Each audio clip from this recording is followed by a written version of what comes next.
You could make an incredible short with fantastic editing and storytelling and still have it fail because you never gave viewers a reason to care in the first place. Because when someone comes across your video, you only have around 2 seconds to convince them that it's worth watching. That's where the hook comes in. Short-form viewers aren't specifically selecting your videos to watch. They're being continuously served content by an algorithm and then deciding for themselves if it's worth their time. This means that most viewers have no attachment to your content, no additional context as to what the short is about, and no friction stopping them from leaving. A hook is essentially the elevator pitch for your video, and it's your job to, in as little time as possible, clearly provide the viewer enough information to decide if watching it is worth the time. A good hook should answer 3 major questions.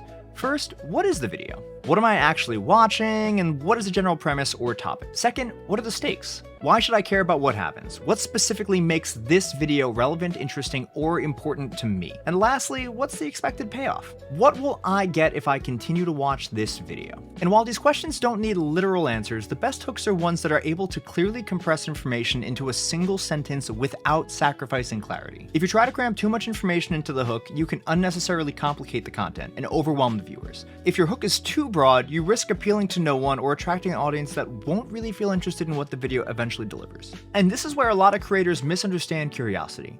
You don't need to hide what your video is about to make someone curious. While you don't want to deliver the payoff or answer itself immediately, you need to provide the context needed for a viewer to care. And now you can get a good idea of how effectively your hook is working by looking at both your retention graph and your stayed to watch percentage. The stayed to watch percentage will show you how effectively you convince people not to swipe, and the early parts of the retention graph show you how successfully you maintained that interest. While there will always be a sharper drop at the start of your retention graph, the less steep and closer to 100 it is, the better the hook. So how do you improve your hook? For starters, you have to treat time at a premium and realize that every single word has a cost.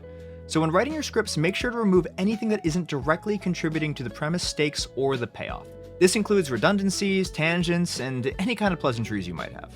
And remember that your hook isn't just what you're saying either. Visuals and on-screen text can help communicate information as well. And you can also add elements like zooms, movement, and sound effects to help grab someone's attention. But remember, grabbing attention isn't the same as creating interest, so ensure that you use these to support a good hook and not in place of one. And lastly, remember that your hook is ultimately a promise to the viewer. Getting someone to stop scrolling doesn't matter if the rest of your video doesn't deliver on the expectations that you set for them. And a viewer who feels like their time was wasted with empty promises is unlikely to trust you with any of your future content.